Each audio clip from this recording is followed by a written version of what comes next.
दोस्तों नमस्कार, स्वागत है आपका आपके अपने इस वीडियो में। आज के इस वीडियो में देखेंगे राजस्थान जी के शॉर्ट्स नोट्स सीरीज का चैप्टर लोकायुक्त। इससे पहले अपन राजस्थान जी के बहुत सारे टॉपिक के शॉर्ट्स नोट्स देख चुके हैं। वो सभी एक जगह देखने के लिए इस चैनल पे प्लेलिस्ट बनाई हुई है, जाकर आप चेकआउट कर सकते हैं। लोकायुक्त परिचय।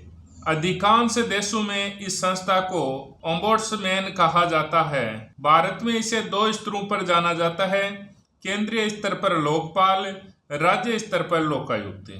तो जो भारत में इसे दो स्तरों पे देखा जाता है, केंद्र स्तर और एक राज्य स्तर है। तो केंद्र स्तर पर लोकपाल और राज्य स्तर पर लोकायुक्त है। लोकपाल या लोकायुक्त शब्द का सुझाव है वो डॉक्टर LM सिंघवी जोधपुर ने 1963 में दिया था। तो लोकपाल या लोकायुक्त शब्द का सुझाव है वो डॉक्टर ML सिंघवी ने 1963 में दिया था। वर्ष और घटना 1966 से 70। प्रथम प्रशासनिक सुधार आयोग अध्यक्ष मोरारजी देसाई ने लोकपाल और लोकायुक्त की सिफारिश की।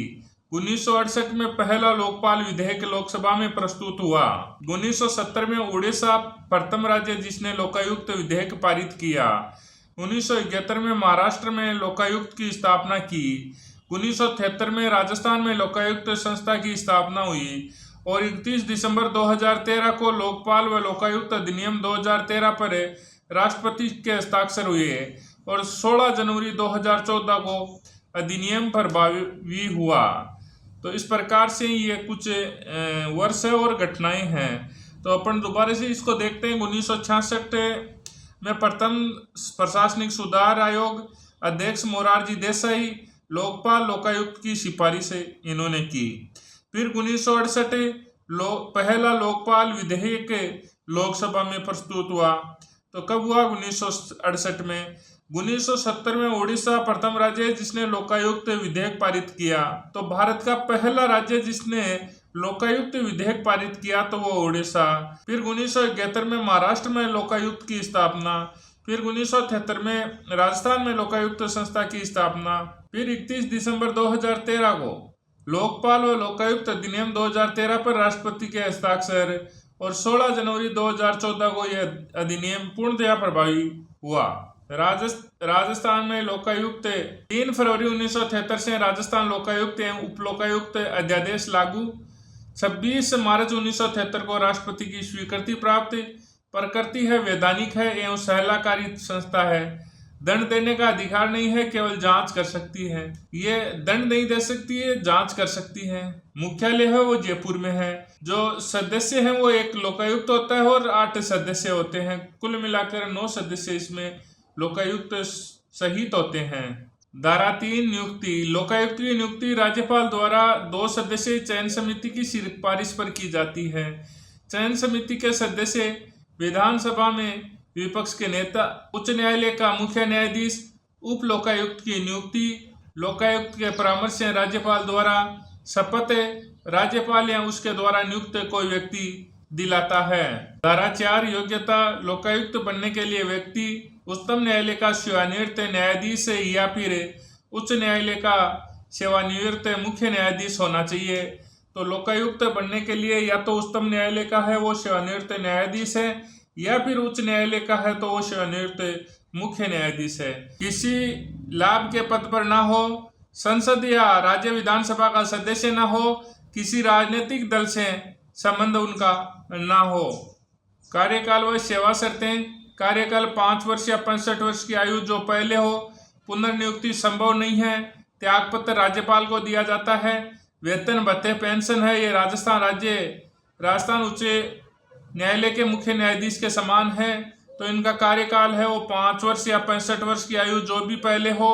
पुनर्नियुक्ति इसमें संभव नहीं है। त्यागपत्र है वो राज्यपाल को दिया जाता है। वेतन भत्ते है राजस्थान उच्च न्यायालय के जो मुख्य न्यायाधीश है उनके समान ही इनके वेतन एवं भत्ते हैं। धारा 6 पद से हटाना। आधार कदाचार या असमर्थता प्रक्रिया।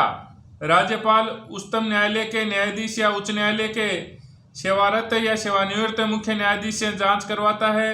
जांच रिपोर्ट विधानमंडल में रखी जाती है। यदि विशेष बहुमत से प्रस्ताव पारित होता है तो राज्यपाल लोकायुक्त उपलोकायुक्त को पद से हटा सकता है। लोकायुक्त राजस्थान धारा 12 व अन्य तथ्य। धारा 12 वार्षिक प्रतिवेदन। लोकायुक्त उपलोकायुक्त अपना वार्षिक प्रतिवेदन राज्यपाल को सौंपते हैं। जो लोकायुक्त या उपलोकायुक्त है वो अपना जो वार्षिक प्रतिवेदन है वो राज्यपाल को सौंपते हैं। राज्यपाल इसे विधानमंडल के पटल पर प्रस्तुत करवाता है। लोकायुक्त का क्षेत्राधिकार जिनके विरुद्ध शिकायतें जांच के अधीन हैं।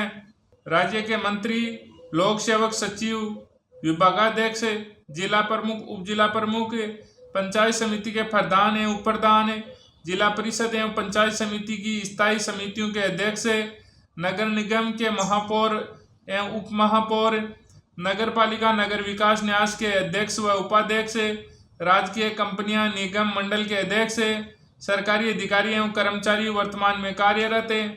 लोकायुक्त के क्षेत्राधिकार से बाहर व्यक्ति मतलब ये जांच नहीं कर सकते हैं। राज्यपाल और मुख्यमंत्री की नहीं, महालेखाकार की नहीं ये कर सकते। उच्च न्यायालय के मुख्य न्यायाधीश, उच्च न्यायाधीश, न्यायिक अधिकारी व कर्मचारी, मुख्य निर्वाचन आयुक्त एवं अन्य निर्वाचन अधिकारी, राजस्थान लोक सेवा आयोग आरपीएससी के अध्यक्ष व सदस्य की, सेवानिवृत्त सरकारी कर्मचारी की, विधायक, सरपंच, पंच की, विधानसभा सचिवालय के अधिकारी और कर्मचारी की, इनकी लोकायुक्त द्वारा जांच नहीं की जा सकती। ये मतलब लोकायुक्त के क्षेत्राधिकार में ये नहीं आते हैं। लोकायुक्त के कार्य भ्रष्टाचार, अकर्मण्यता और पद के दुरुपयोग से संबंधित शिकायतों की निष्पक्ष जांच करना, जनता की शिकायतों का समाधान करना, सिविल न्यायालय जैसी शक्तियां प्राप्त है, दस्तावेज फाइल मंगवा सकते हैं। जांच किन मामलों में हो सकती है? पद के दुरुपयोग के मामले में, भ्रष्टाचार से संबंधित शिकायतें, किसी को अनावश्यक हानि या पीड़ा पहुंचाने पर। नोट: लोकायुक्त 5 वर्ष से अधिक पुराने मामलों की जांच नहीं कर सकता। महत्वपूर्ण तथ्य बिंदु विवरण। प्रथम लोकायुक्त 1973 आईडी दुआ। प्रथम उप लोकायुक्त केपीयू मेनन। सर्वाधिक कार्यकाल वाले लोकायुक्त महेंद्र भूषण शर्मा। न्यूनतम कार्यकाल वाले लोकायुक्त विनोद शंकर देवे। वर्तमान 13वें लोकायुक्त प्रताप सिंह लोहरा। नरपतमल लोढ़ा समिति 2014। गठन फरवरी 2014। राज्य सरकार द्वारा अध्यक्ष नरपतमल लोढ़ा। उद्देश्य लोकायुक्त अधिनियम को अधिक प्रभावी व सशक्त बनाना, शिकायत निवारण प्रणाली को बेहतर करना। तो दोस्तों, इस प्रकार से लोकायुक्त टॉपिक के सब बनने वाले सभी शॉर्ट्स नोट्स अपन ने देखे हैं। और अगर आप इसी प्रकार से किसी भी टॉपिक के शॉर्ट्स नोट्स देखना चाहते हैं तो चैनल पे प्लेलिस्ट बनाई हुई है, जाकर आप चेकआउट कर सकते हैं। जय हिंद, जय भारत।